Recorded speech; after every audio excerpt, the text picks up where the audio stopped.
Know me, as Julie said, my name is Joel Knudson, and I've been really privileged over the last 2.5 years to lead a team at the American Institutes for Research in doing an evaluation of the state's investment in EWIG, which of course is the primary arm through which learning opportunities like Seasons of CS have been made available to educators around the state over the past few years. I just want to acknowledge there are two of my colleagues who are also on this call, Marina Castro and Kenya Roy, who have been instrumental in this work, although I will be the public face of the work. None of it could have happened without their contributions. So I'm really excited to share the findings that we've generated over this period of time. Is my screen up and available for people to see?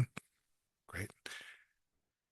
So just as a way of background on our approach to this evaluation, when CDE first put out the 2023 version of the EWIG grant and the RFP that came out, they called for an evaluation that would focus on 5 metrics: educator professional learning participation, educator experiences with professional learning, development and reach of a role called the CS champion, shifts in teacher practice, and changes in student access to CS education. So I'd really like to frame what I'll share today around those 5 metrics, beginning just by sharing the information that we're drawing on. So there are several different data sources that inform what I'll share here today. One is a series of different surveys. We administered surveys to educators who participated in the Summer of CS multi-day workshops in the summers of 2024 and the summer of 2025. We administered those surveys immediately prior to those workshops beginning, as well as immediately after they had ended. We then surveyed folks again who had attended Summer of CS in 2023 and 24 in fall of 2025 to understand what had happened in the year or years since they participated. We also administered a survey to the CS champions in the fall of 2024. We also draw in information conducted from focus groups conducted with Summer of CS participants in the summer of 2025 and with CS champions. And then some of the information that I'll share draws on course enrollment and participation data from 6 California school districts, as well as from interviews with representatives from each of those school districts. So I'll start with educator professional learning participation. And most of the information I'll share on the next couple of slides comes from registration records housed and collected meticulously by the Sacramento County Office of Education. And this first graphic just shows the level of participation in Summer of CS in the summers of 2023, 24, and 25. And you can see the participation patterns of people who participated in one or more of those activities. You can see that over the course of those 3 summers, Summer of CS served 1,394 unique educators. Among those, the vast majority, 86% of participants attended a single workshop. 12% attended a workshop in 2 of the 3 years, that is 23 and 24, 24 and 25, or 23 and 25. And a stalwart group of 33 educators attended a Summer of CS workshop in all 3 years. The registration data also enables us to look at the profile of people who attended these workshops.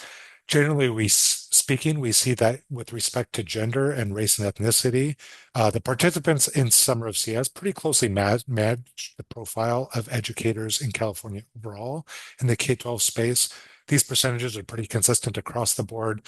The one difference you'll see is that there's a higher percentage of Summer of CS participants who identify as multiracial. We suspect that's a reflection of the data collection methods more than it is a meaningful difference among participants. We can also share information about the background of those people and their teaching approaches and their teaching backgrounds. We see a spread of participation across the elementary, middle, and high school grades. We also see that a substantial portion of people who participate in Summer of CS were completely new to computer science. Roughly half of participants in summer of 2024 had 0 years of prior experience teaching computer science. And in 25, roughly a third of the participants had never taught CS before. I'll turn now to the second metric, which is looking at educator experiences with professional learning. And again, here we're focusing primarily on experiences in the Summer of CS multi-day workshops that took place over the summer. Um, for these data, we draw on administrators, again, administered to Summer of CS participants immediately before and after their workshops in 2024 and 25. We also followed up on these findings by administering a survey in September of 2025 to participants from 2023 and 2024 to learn about their behaviors in the year or 2 years following their workshop participation. In addition, we conducted 12 focus groups with 69 different participants at Summer of CS workshops in June of 2025. And the first piece of data I'll share is just perceptions of workshop quality overall.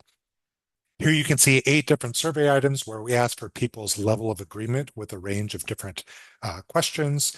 And I'll illustrate what this demonstrates just by using the red box here.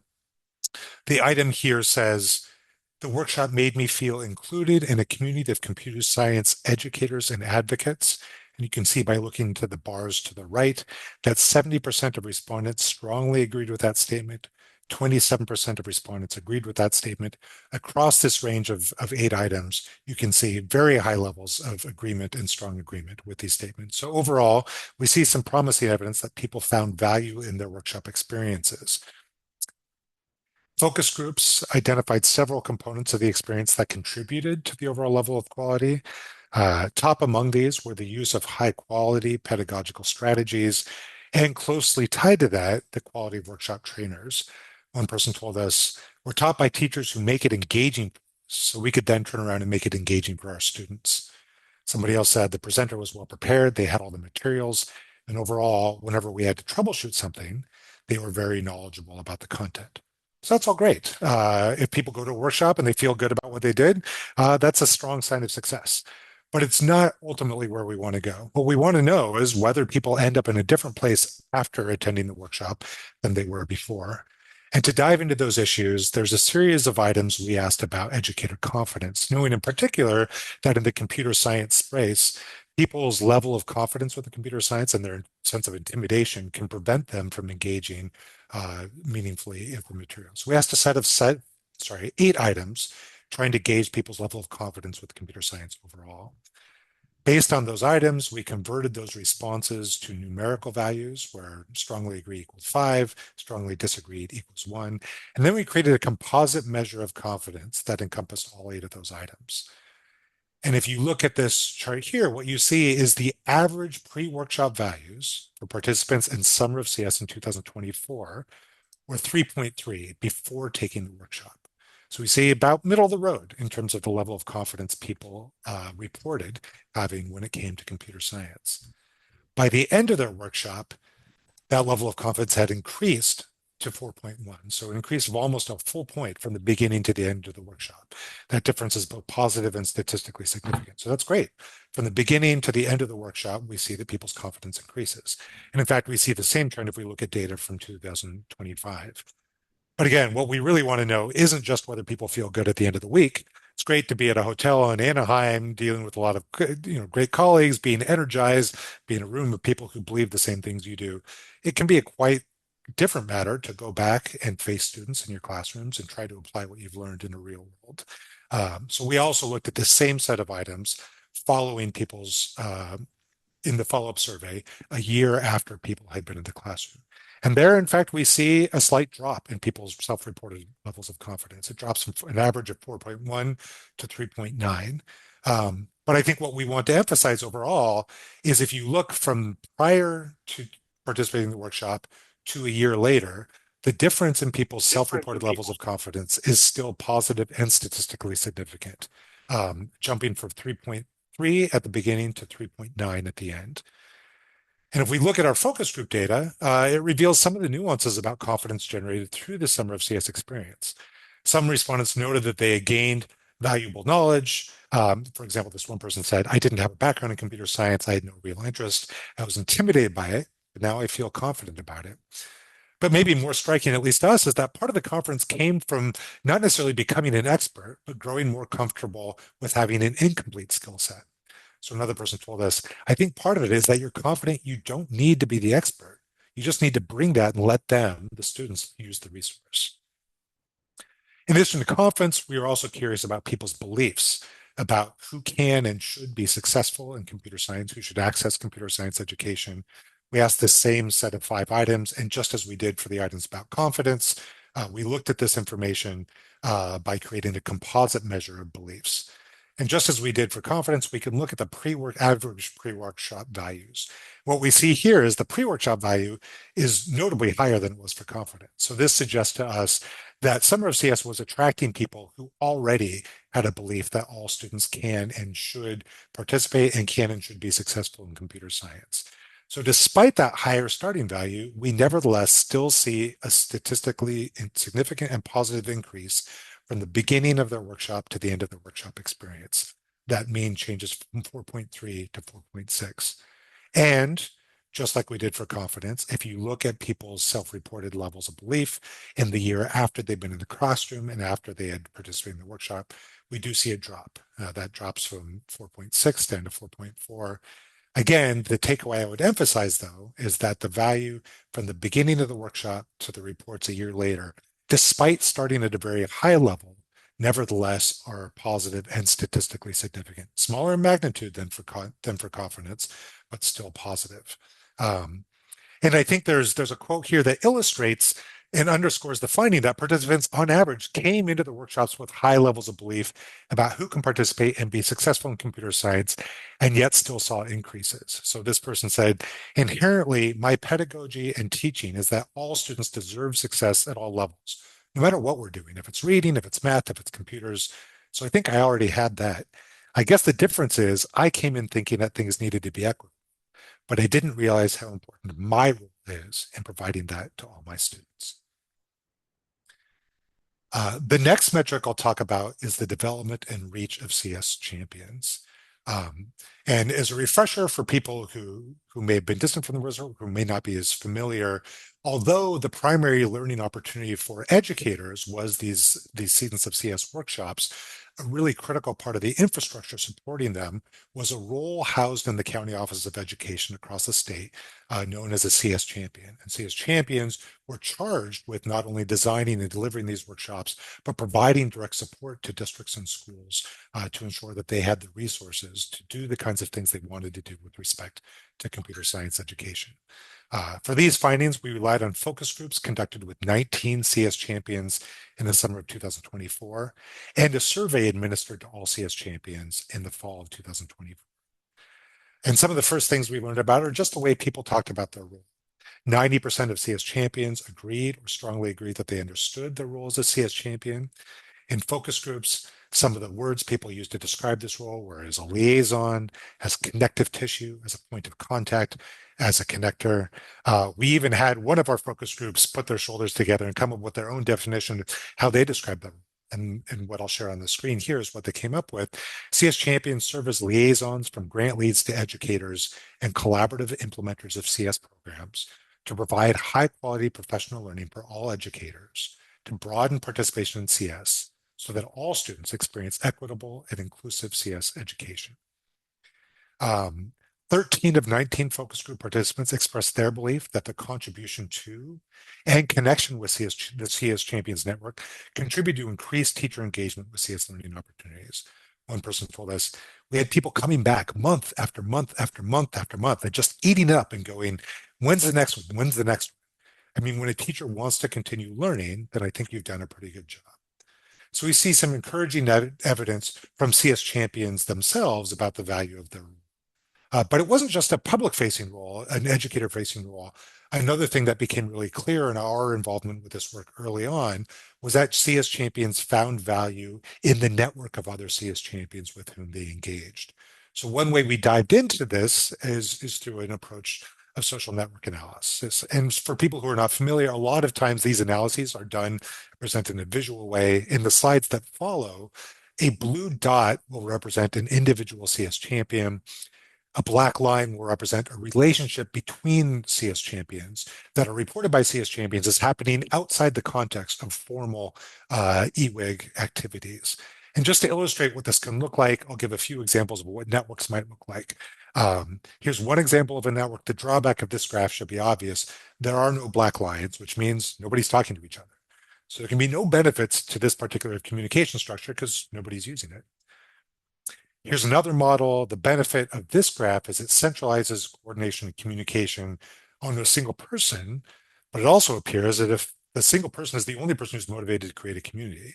So this structure can be great for giving out formal orders in a hierarchy, but as an informal communication structure, it leaves a lot to be desired. A network can look like this. There's clearly a lot more communication going on here, but there also seems to be a pretty strict social divide. We've seen things like this in places where there are dysfunctional social settings where two sides can become polarized around a particular issue and it can divide a community. This graphic shows a much more robust network with lots of connections among and across members. It's probably not a surprise for you to hear that this is the observed network we see among or saw among CS champions. And this is what you'd want to see in an informal communication network in a community. There are no sharp social divides. Everyone appears to be talking to one another. And just to put some numbers behind this, what we see here is that the average number of ties for any one CS champion was 15. 85% of this network reported having at least 5 ties to other CS champions.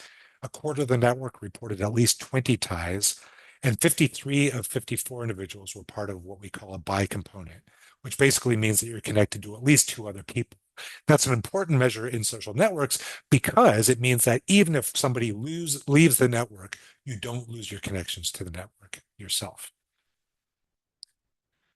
I'll turn now to some of the evidence we collected on teacher practice.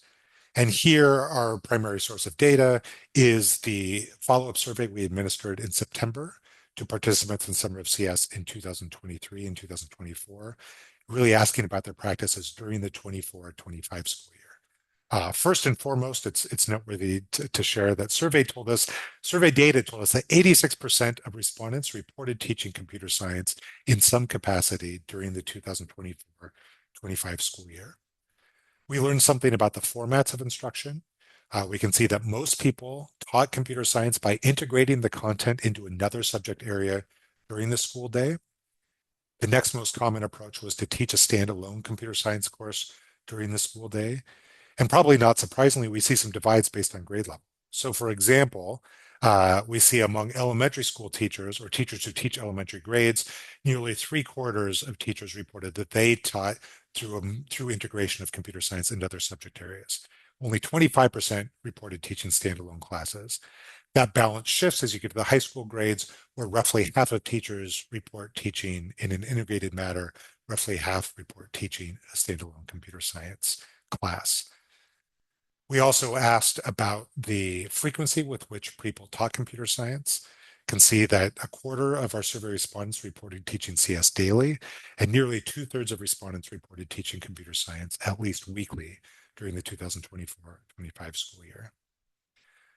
People who are familiar with the Summer of CS model might know that everybody who participated was required to sign a participant agreement prior to registering for the workshop. And one of the requirements in that participant agreement was a commitment to teach a certain number of hours of computer science instruction in the subsequent school year. For elementary grades, that number of hours was 30. For middle grades, 50. For high school grades, 75.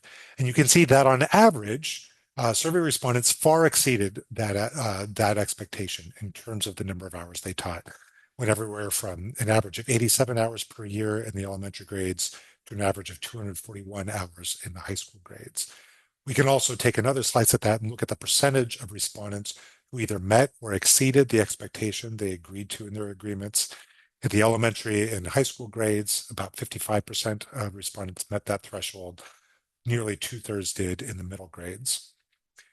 One limitation of the data we collected is that we don't have any baseline data, which is to say we don't know what people did before they attended Summer of CS. So it's difficult to see whether these hours are an increase or an improvement on what they were doing before. We can speculate, given our knowledge that many people who attended Summer of CS had never taught CS before. Any hours that they teach in the next year are an increase of what they've done before. But we don't have that hard data. The way we tried to get at that is to ask people whether the number of hours they had taught in the 2024-25 school year was greater than, similar to, or less than the number of hours they had taught in the year prior to first attending Summer of CS. And we see that by and large, the answer is yes. 2/3 of respondents indicated that they taught more hours. Only 6% indicated that they taught fewer hours of computer science instruction in the year after attending their workshop.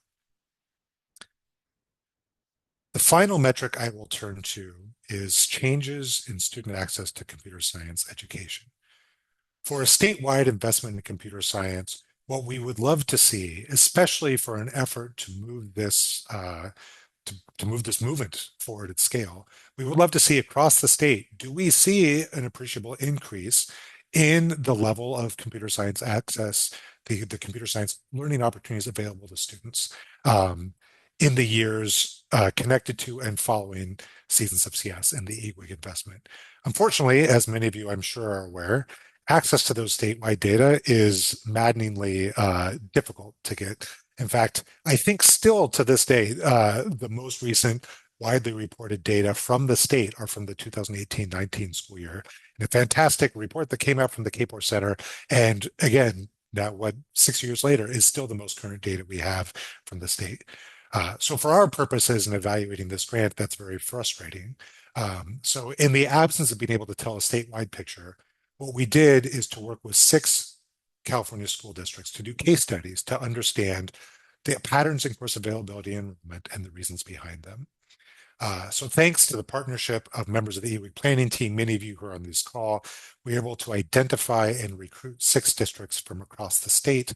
In recruiting these districts, we had tried to achieve some balance, not only of geographic representation, but of different kinds of student populations served. Not only in terms of student body size, we have districts all the way from about 2,400 students in the far north in Shasta Union High School District to 45,000 students in Oakland Unified, but also looking racially at the different balance, seeing how those strategies evolve or might shift depending on the students that these districts are serving. So these are the 6 districts. There's a general background on what they look like. The first piece of data I'll share is just the overall patterns in course offerings. And there's not a very clear pattern here. There are ebbs and flows of course availability across these districts. One thing I will call attention to is that COVID had a pretty noticeable impact on the availability of courses across the districts. You can see in this red box, 3 districts between the 2019-20 and 2021 school years dropped in the number of courses they offered. But you can see that pattern exists in some variation for all the districts. In Turlock, that drop happened in the subsequent year. In Harupa, it had happened the prior year. So COVID definitely had an impact, but we also heard that there are several key contributing factors that influence computer science growth. One is a pretty clear takeaway that educator skills and interests shape course availability.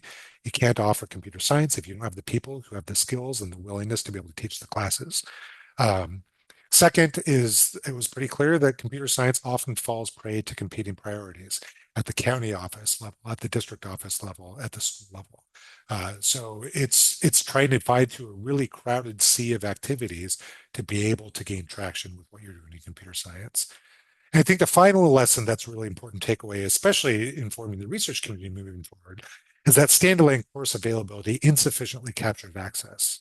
In all of the districts we talked to, a lot of the efforts that they had done were designed to integrate computer science content into other course areas. And if you look at the survey data I just showed you, in fact, most of the computer science instruction we see among Summer of CS participants happens not in standalone courses that we can measure here, but in the integration of computer science and other content.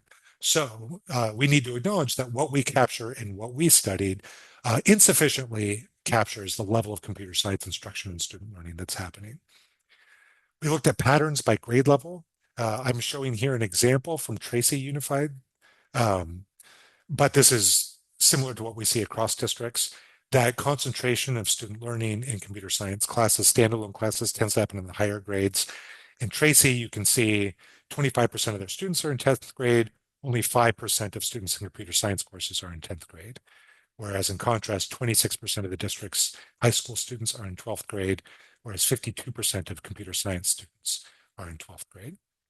We can also look at enrollment by race and ethnicity. And across the districts, we pretty consistently see patterns that are consistent with what we see in nationwide data about access to the computer science field overall. We tend to see overrepresentation among white and Asian students and underrepresentation among Black and Hispanic students. In this example, from Upland, we see Asian students comprise 5% of the district's student population, but 16% of the course takers in standalone computer science courses. In contrast, 64% of that district's students are Hispanic, only 50% of the students in computer science courses are Hispanic. And although that's a pretty consistent trend across the districts, we do see some exceptions. Oakland, for example, has percentages in all racial groups, and perhaps most noticeably in Hispanic and Black students in computer science courses that closely match the percentages in the student population. The last measure we looked at is based on gender. And here, the example I'm sharing is from Harupa, but we see it across the districts. Females are pretty consistently underrepresented in standalone computer science classes. For example, here, 49% of the students in this districts are female. Only 25% of students in computer science courses are female. The last question we asked was about the influence of EWIG. We know, so one of the factors I didn't mention before, but it's important to know, we selected these districts in part because they had substantial numbers of educators who participated in Seasons of CS and in particular in Summer of CS. So we wanted to understand what was the influence of their participation in the EWIG sponsored activities on what was happening in the district. And I'll just share here some illustrative quotes. Representatives from all 6 districts described ways in which professional development opportunities made possible through EWIG played a critical role in growing computer science capacity by exposing teachers, many of whom had no prior computer science experience, to computer science concept, tools, instructional materials. They also consistently described Seasons of CS as filling a major training gap that districts could not address independently due to limited budgets or to limited internal expertise. So again, these quotes, one person told us, the district has a hard time providing enough training for all of our teachers. The EWIG grant allowed teachers to receive additional training. Another person said, oftentimes with computer science, you're a department of one. Summer of CS is like a massive department meeting. Another district person told us, we attribute a lot of our success, or even having to plan a framework and a map, to the resources we're able to access through the CS grant. So those are our findings. I want to close with just a couple of final remarks about the path ahead. The first is just to acknowledge that there's some important unanswered questions that come out of this evaluation. The first is I want to emphasize none of the findings that we're able to share with you today are causal in nature. So we're not able to say that any of the outcomes are a result of EWIG. Nevertheless, they are observational data that do provide us with some positive evidence of the effectiveness of this grant. The second thing I would point out is that it's important to track ongoing patterns in course availability. So the data I just showed you from the case study districts goes to the 2023-24 school year. Much of the participation in professional learning opportunities happened in the summers of 2024 and 25. So if there was an impact on course availability, on course enrollment, that can be attributed to those summer workshops, we wouldn't see that until we looked at data from the 24-25 school year and the 25 and 26 school year. So an opportunity to continue tracking those case study districts would be an important additional piece of evidence. And finally, we didn't capture anything about student experiences. This is a grant that primarily sought to improve educator capacity. But of course, we know that if students are going to be successful, they need to feel empowered, they need to feel included, they need to feel a sense of belonging, they need to have opportunities to thrive academically. That wasn't a focus of our evaluation, and it's a really important piece of the puzzle to understand how these programs are moving forward. Consistently across our data sources, we heard people describe several obstacles that stand in the way of continued growth. Funding is an important one that came up even in the heyday of the grant, when people had a lot of resources at their disposal. Now that the EWIG grant is sunsetting, with no signs of that coming back into the state budget, I think the funding picture becomes one that requires some really careful attention. We heard consistently about the problems of competing priorities, again, within counties, within districts, within schools, that make it difficult to sustain a focus on computer science. We also heard challenges of educator availability. and making sure there are qualified educators who have both the knowledge, skills, and interest to teach computer science. And then finally, the importance of district and school leadership in recognizing the importance of computer science and being able to promote and support it in the places where they operate. Um, I'll close just with a quote from one of the CS champions who acknowledged the importance of funding, but also emphasized that funding is not enough. This person said, "We need funding, but we also need time. And a giant influxes of funding don't necessarily solve the problem. Training someone from within or finding someone that's doing something in the classroom, creating that pathway and building the system is taking longer." I think that's important for us to keep in mind in a state environment where so many state initiatives happen through one-time funding that is time limited. So how do we build these programs in a way that promotes sustainability over the long run? This has been a really high, believe it or not, as much information that I've been spewing out over the last 30 minutes. This has been a very high level overview of what we've learned. If you're interested in any of the specific details or any parts of the study, we have all of our study findings available at this URL. We'd encourage you to go there and look at whatever you can find. Uh, this is my contact information. I welcome a conversation via email, via phone call. More than happy to talk about what we've learned and where that can take us moving forward. So with that, I'll stop sharing my screen. Rudy, I'm not sure where we are in terms of time. If there's time available, I'm happy to take questions. We're happy to hand it off to you to move on to the next step of this meeting. Thank you, Joel. Yeah, we have time for questions, so we still have a little bit of time, and then Kat will close us up. Thank you so much for this report. So much good data that we are more wondering and curious about. There is a question about will you be sharing your slide deck with everyone or just the report? We didn't plan to share the slide deck. We will have a final report that comes up. So I just shared all the resources that are available on the website. We will also have a final report that tries to synthesize what would otherwise be hundreds of pages of information into some really small size nuggets. So I'm happy to share that report when it's ready, so you can distribute it to everybody here. Thank you. Are there any other questions for Joel?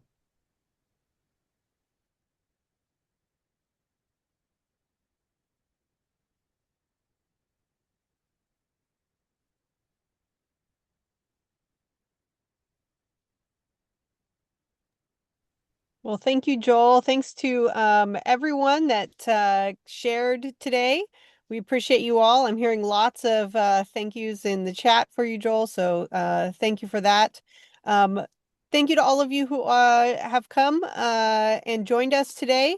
We welcome you every month that we have these calls. And also there are working group calls following this. So you'll see on the agenda not only the next CSforCA Coalition call next month, but also our teaching and learning work group call is at 4. Our higher education working group call is at 3, and the AI for CA working group call is at 5. So feel free to register for those and join as they are today. And we would love to see you there.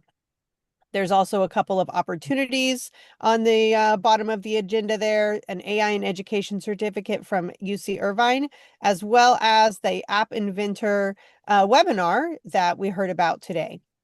So with that, thank you, everyone. We appreciate you and have a wonderful, wonderful day. Thank you, everyone. Thank you so much. Have a great day. Thank you.